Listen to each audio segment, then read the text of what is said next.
Olá, bem-vindo ao nosso projeto Metabolismo de Estilo de Vida.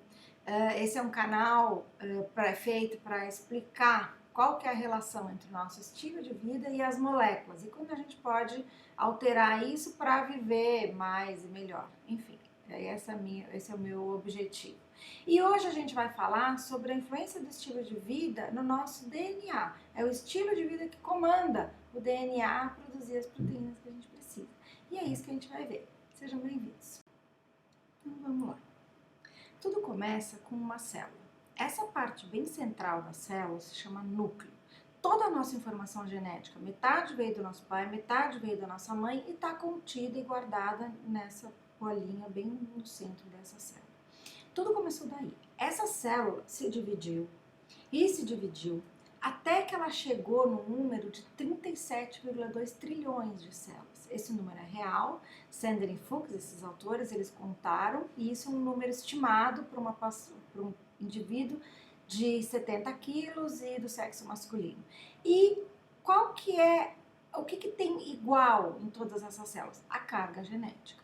A carga genética é a mesma, por isso que você faz o DNA do cabelo, do pé, do sangue, da onde você quiser, porque a carga genética é exatamente a mesma em todas as células. Só que essas células, elas se diferenciaram. Essa, por exemplo, é um tecido, é a pele. Então, tem células muito especializadas que dão proteção para o nosso corpo. Isso é um neurônio. O neurônio, ele consegue falar com os neurônios do lado, quer dizer, outra especialização. E as células do sangue, que são 70% do nosso total de células, que são capazes de captar o oxigênio lá do pulmão e levar para o resto do corpo. A carga genética é a mesma. Qual que é a diferença entre uma célula e outra? Basicamente, é a proteína da qual ela é feita. Por exemplo, isso aqui é um colágeno. Essa é a proteína que a gente estimula, que a gente quer uma qualidade boa, que a gente persegue na cirurgia plástica. Essas são camadas de colágeno. É uma proteína super resistente que dá tensão para os nossos tecidos, dá forma para o nosso corpo, dá forma para os nossos órgãos. E isso daqui é uma célula do músculo. Essas ranhuras, o que é isso? São proteínas que chama actina e miosina e elas conseguem deslizar uma em cima da outra, fazendo com que encurte essa célula e por isso o nosso músculo contrai. Quer dizer, é uma especialização de células muito grande, todas com a mesma carga genética. Agora, toda a carga genética está contida, é a receita para todas essas proteínas, está lá dentro. Então, assim, não adianta eu mentalizar de querer ter olho azul, que eu não tenho informação, eu não tenho receita para ter olho azul. Eu tenho as minhas receitas. E ficam contidas no DNA.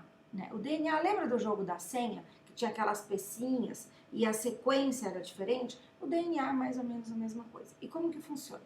O DNA está lá no núcleo, vem uma outra molécula, chama RNA, copia aquela informação que o DNA resolveu fazer aquela proteína naquele momento, sai do núcleo, vai lá para o citoplasma, que é onde são feitas as proteínas, e fabrica a proteína exatamente conforme a receita do DNA. E isso acontece todas as vezes que você precisa de alguma proteína. Lá no núcleo tá o DNA, o RNA vai lá, copia, sai do núcleo e faz a proteína. Agora, vamos dizer que esse quadradinho aí é um gene, que é um pedaço de DNA, por exemplo, daquele tumor da Angelina Jolie, por exemplo, vamos dizer que é um BSA. Esse tumor, ele é muito maligno. Quem tem esse gene tem 70% de chance de desenvolver o tumor. E os 30% que tem esse gene e não desenvolve o tumor? Qual que é o estímulo que esse DNA recebeu para fabricar o tumor e naqueles 30% não fabricou o tumor? Qual que é o estímulo que esse DNA recebeu? A gente não sabe. Por exemplo, quem tem um tumor e às vezes por força da fé, um curandeiro, tem os milagres, né? Quer dizer, qual foi o estímulo que aquele DNA recebeu para parar de fazer aquela proteína que está gerando aquele tumor, aquele tipo de célula, e começar a produzir anticorpo, por exemplo, ante aquele tumor. Qual foi o estímulo que a gente conseguiu dar para o nosso DNA? A gente não sabe. Então, eu vou falar do que a gente sabe. Existem estímulos que provocam a produção de proteína. Por exemplo, os órgãos do sentido. Os órgãos do sentido conectam a gente com o meio ambiente. Então, vocês estão me vendo, vocês estão me ouvindo, vocês estão vendo essa aula, estão escutando esse conteúdo que eu estou dando para vocês. Esse estímulo está entrando pelo olho, pelo ouvido e está indo lá para o cérebro. Esse estímulo, ele vai encontrar com as informações que já estão dentro do lado do nosso cérebro e aí vocês vão desenvolver a reação a esse estímulo. Parte de vocês está adorando essa aula, tanto que clicou aqui no meu canal. Muito obrigada. Parte de vocês está olhando, ai meu Deus, que saco, o que eu estou fazendo aqui? Alguns estão achando, nossa, como ela é bonita, nossa, como ela está gorda e feia e velha, né? Quer dizer, eu sou a mesma. A informação é a mesma, o estímulo é o mesmo. A forma com que vocês estão reagindo a esse estímulo depende do que tem no cérebro. Não tem jeito. Vou dar um exemplo. Cobra azul. Né? Essa cobra azul é um estímulo que apareceu agora na tela de vocês. Esse estímulo está entrando pelo olho e está indo para o cérebro. No meu caso, o meu cérebro vai mandar o meu DNA produzir cortisol. Por quê? No meu cérebro tá lá que cobra azul mata, que cobra azul é venenosa, que cobra, eu detesto cobra, eu tenho nojo de cobra, eu tenho asco de cobra. Então, o que o meu cérebro vai mandar o DNA fazer? Sai daí, sai correndo, você está em perigo, vai produzir o cortisol. O cortisol é o hormônio de defesa. Ele vai aumentar minha pressão arterial, ele vai mandar mais sangue para os meus músculos, por quê? Eu preciso sair correndo. E é a vontade que eu tenho quando eu vejo uma cobra. Alguns de vocês sempre gostaram de cobra. Então, no cérebro tá dizendo que cobra azul é linda, vocês acharam aquela cobra azul maravilhosa, aquela foto tá linda.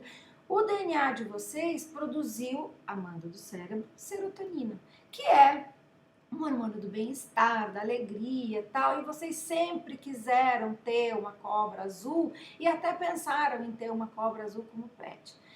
Então, quer dizer, a cobra azul é a mesma.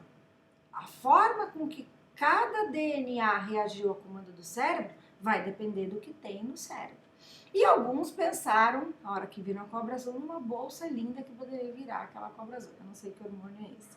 E isso é o estilo de vida. O estilo de vida é a forma com que a gente reage ao nosso meio ambiente. Então, por exemplo, na academia. Você vai para a academia, tem aquela pessoa no celular, né, sentada lá na máquina, no celular, e tem aquela outra sentada na mesma máquina, do lado, suada, encharcada, pingando. O estímulo da máquina tá lá, é o mesmo para todo mundo. A forma com que essas pessoas reagem a esse estímulo é que isso chama estilo de vida. E a gente pode escolher. Seja qual for a reação, a gente precisa de energia. E não é só ter tijolo, não é só você ter as coisas para fazer as coisas do seu corpo. Você precisa de energia para que essas ações sejam executadas. E o que é energia no nosso corpo? É um negócio que chama ATP.